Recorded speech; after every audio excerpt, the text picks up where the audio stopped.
კიდევ ერთი ინციდენტი დე-ფაქტო საზღვარზე რუსმა მესაზღვრეებმა საქართველოს ორი მოქალაქე გორის მუნიციპალიტეტის სოფელ ქერეში მცხოვრები 56 წლის დაიოს ელიტაშვილი და 50 წლის არსენ ლაფაჩი ეგრეთ წოდებული ადმინისტრაციული საზღვრის უკანონოდ გადაკვეთის ბრალდებით დააკავეს.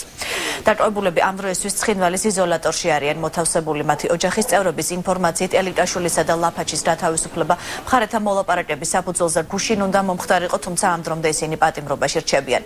ერთ-ერთი დაკავებულის მეუღლე აცხადებს, რომ მათი სასამართლო პროცესი ცხინვალში უკვე გაიმართა და პატიმრების გადაცემა ახლა ქართულმა მხარემ უნდა მოითხოვოს.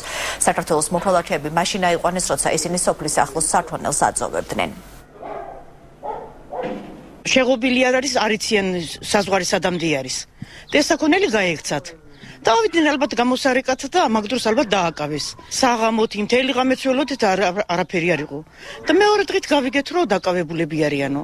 კი, სასამართლო გუშინაც ისე ჩაატარეს სასამართლოი. გუშინაც ჩაატარა სასამართლოი.